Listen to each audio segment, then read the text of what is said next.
خیرکم من تعلم القرآن وعلمہ، تم میں سے بہترین شخص وہ ہے جو قرآن سیکھے اور سکھائے۔ اہدنا الصراط المستقیم، ہمیں سیدھی اور سچی راہ دے۔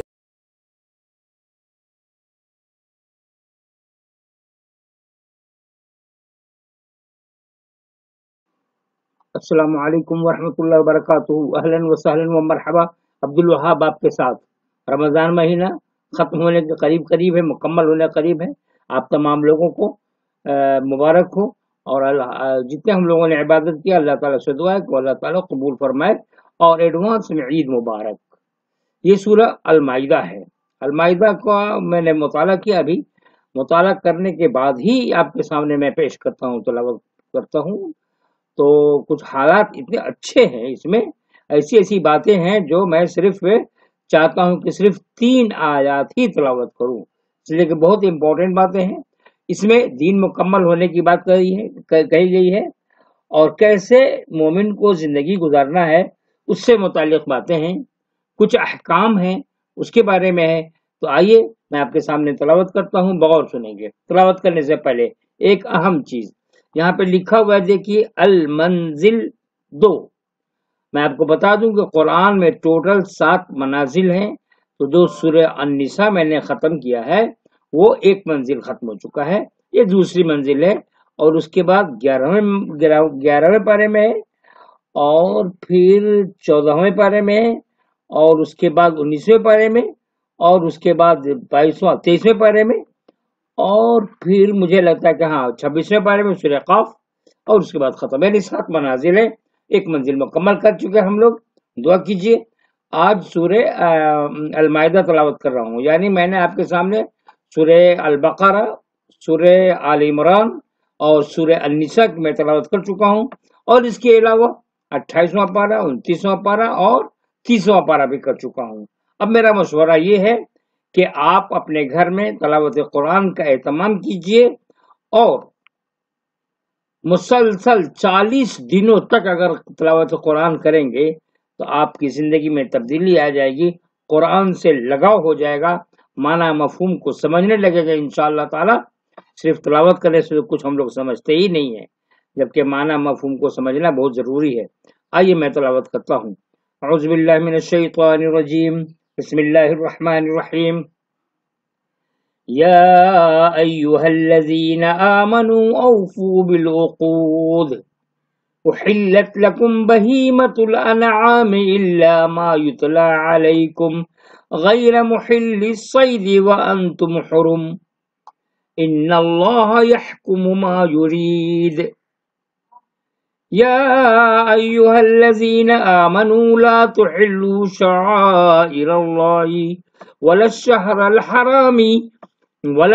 الحرام ولا الہدی ولا القلائد ولا آمین البیت الحرام یبتغون فضلا من ربهم ورضوانا وَإِذَا حَلَلْتُمْ فَاصْطَادُوا وَلَا يَجْرِمَنَّكُمْ شَنَآنُ قَوْمٍ أَن صَدُّوكُمْ عَنِ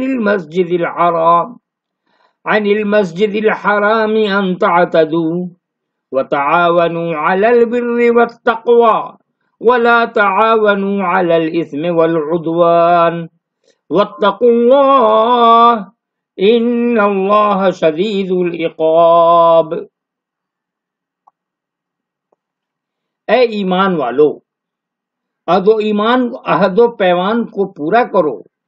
تمہارے لیے مویشی کی قسم کے سب جانور حلال کیے گئے ہیں، سوائے ان کے جن کا ذکر آگے کیا جا رہا ہے، مگر احرام کی حالت میں شکار کو حلال نہ جانو۔ اللہ حکم دیتا ہے جو چاہتا ہے۔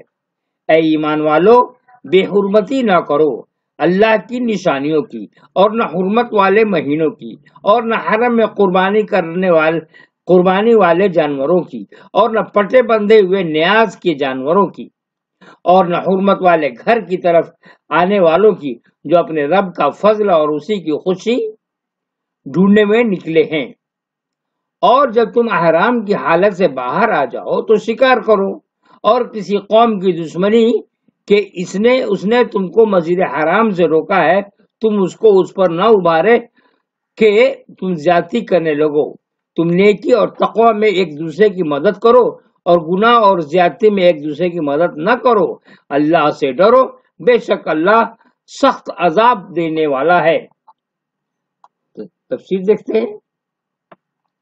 مومن کی زندگی ایک پابند زندگی ہے، وہ دنیا میں آزاد ہے کہ جو چاہے کرے، اس کے باوجود وہ اللہ کی آقائیت کا اعتراف کرتے ہوئے اپنے آپ کو پابند بنا لیتا ہے اور اپنے آپ کو از خود عہد کی رسی میں باندھ لیتا ہے۔ اللہ کا معاملہ ہو یا بندوں کا معاملہ، دونوں قسم کے معاملات میں اس نے اپنے آپ کو پابند کر لیا ہے کہ وہ آزادانہ عمل نہ کرے بلکہ خدا کے حکم کے مطابق عمل کرے۔ وہ انہی چیزوں کو اپنی خوراک بنائے جو خدا نے اس کے لیے حلال کی ہیں، اور جو چیزیں خدا نے حرام کی ہیں ان کو کھانا چھوڑ دے۔ کسی موقع پر اگر کسی جائز چیز سے بھی روک دیا جائے، جیسا کہ احرام کی حالت میں یا حرام مہینوں کے بارے میں حکم سے واضح ہوتا ہے، تو اس کو بھی بے چوں چرا مان لے۔ کوئی چیز کسی دینی حقیقت کی علامت بن جائے تو اس کا احترام کرے، کیونکہ ایسی چیز کا احترام خود دین کا احترام ہے، اور یہ سب کچھ اللہ کے خوف سے کرے، نہ کہ کسی اور جذبے سے۔ آدمی عام حالات میں اللہ کے حکموں پر عمل کرتا ہے، مگر جب کوئی غیر معمولی حالت پیدا ہوتی ہے تو وہ بدل کر دوسرا انسان بن جاتا ہے۔ اللہ سے ڈرنے والا یکایک اللہ سے بے خوف انسان بن کر کھڑا ہو جاتا ہے۔ یہ موقع وہ ہے جبکہ کسی کی کوئی مخالفانہ حرکت اس کو مشتعل کر دیتی ہے۔ ایسے موقع پر آدمی انصاف کی حدوں کو بھول جاتا ہے اور چاہنے لگتا ہے کہ جس طرح بھی ہو اپنے حریف کو ذلیل اور ناکام کرے، مگر اس قسم کی معاندانہ کارروائی خدا کے نزدیک جائز نہیں، حتیٰ کہ اس وقت بھی نہیں جبکہ مسجد حرام کی زیارت جیسے پاک کام سے کسی نے دوسرے کو روکا ہو۔ کوئی شخص اس قسم کی ظالمانہ کارروائی کرنے کے لیے اٹھے اور کچھ لوگ اس کا ساتھ دینے لگے تو یہ گناہ کی راہ میں کسی کی مدد کرنا ہوگا، جبکہ اللہ سے ڈرنے والوں کا شیوا یہ ہونا چاہیے کہ وہ صرف نیکی کے کاموں میں دوسرے کی مدد کرے۔ جو شخص حق پر ہو اس کا ساتھ دینا اور جو ناحق پر ہو اس کا ساتھ نہ دینا موجودہ دنیا کا سب سے مشکل کام ہے، مگر اسی مشکل کام پر آدمی کے اخروی انجام کا فیصلہ ہونے والا ہے۔ حرمت علیکم المیتۃ والدم ولحم الخنزیر وما احل لغیر اللہ بہ والمنخنقۃ والموقوذۃ والمتردیۃ والنطیحۃ وما اکل السبع الا ما زکیتم وما ذبح علی النصب وان تستقسموا بالازلام ذالکم فسق اليوم یئس الذین کفروا من دینکم فلا تخشوهم واخشون اليوم اکملت لکم دینکم واتممت علیکم نعمتی ورضیت لکم الاسلام دینا فمن اضطر فی مخمصۃ غیر متجانف لإثم فإن اللہ غفور رحیم۔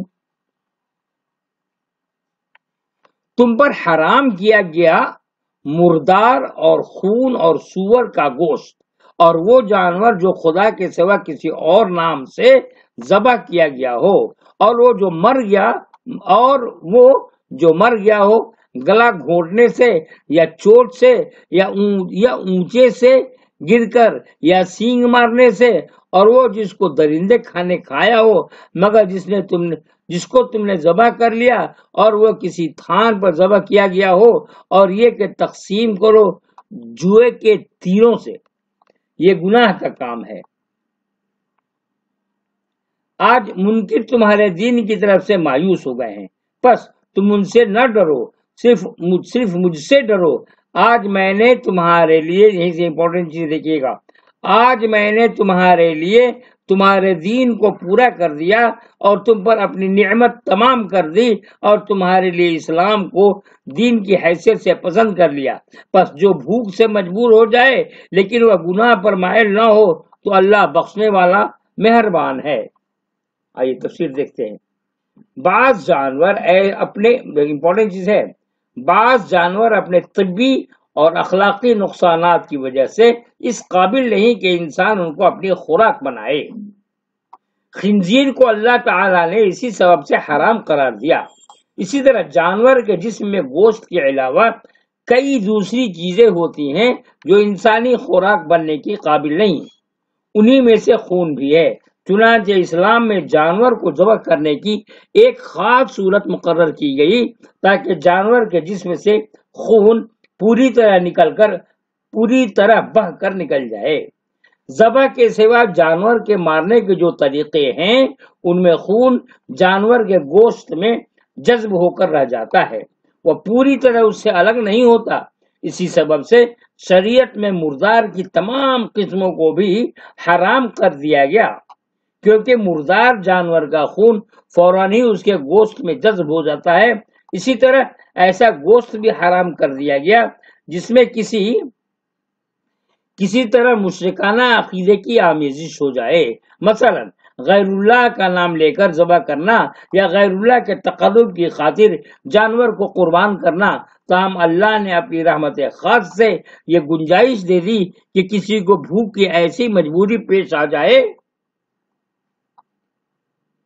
آ جائے کہ اس کو موت یا حرام خوراک میں سے ایک کو لینا ہو تو وہ موت کے مقابلے میں حرام خوراک کو اختیار کر رہے. پوری بات سمجھ گئے ہوں گے.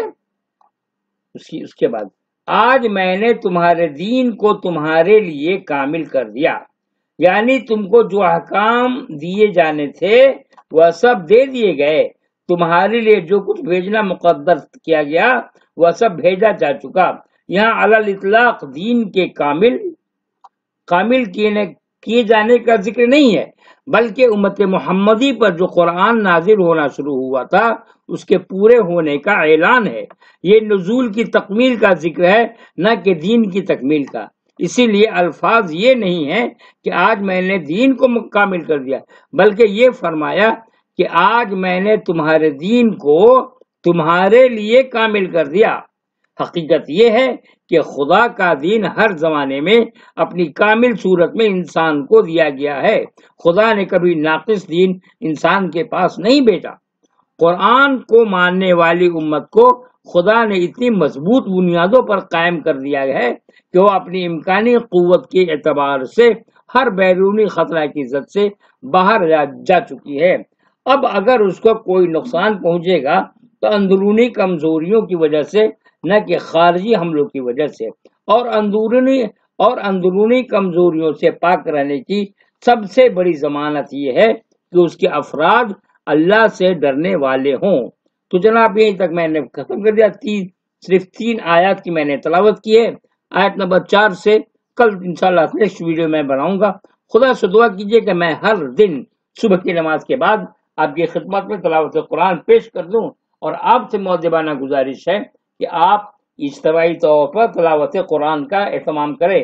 تلاوت قرآن یعنی ترجمہ اور تفسیر کے ساتھ، اس لیے کہ صرف تلاوت کر رہے ہیں اور معنی مفہوم سمجھ ہی نہیں رہے ہیں تو ثواب تو ملے گا، ہدایت نہیں مل سکتی ہے. تو دوستو دعاؤں میں یاد رکھیے. اور میں جو گزارش کر رہا ہوں تلاوت قرآن کا یعنی درس قرآن میں تلاوت قرآن مع ترجمہ اور تفسیر، آپ ضرور اس کا اہتمام کیجیے. السلام علیکم ورحمۃ اللہ.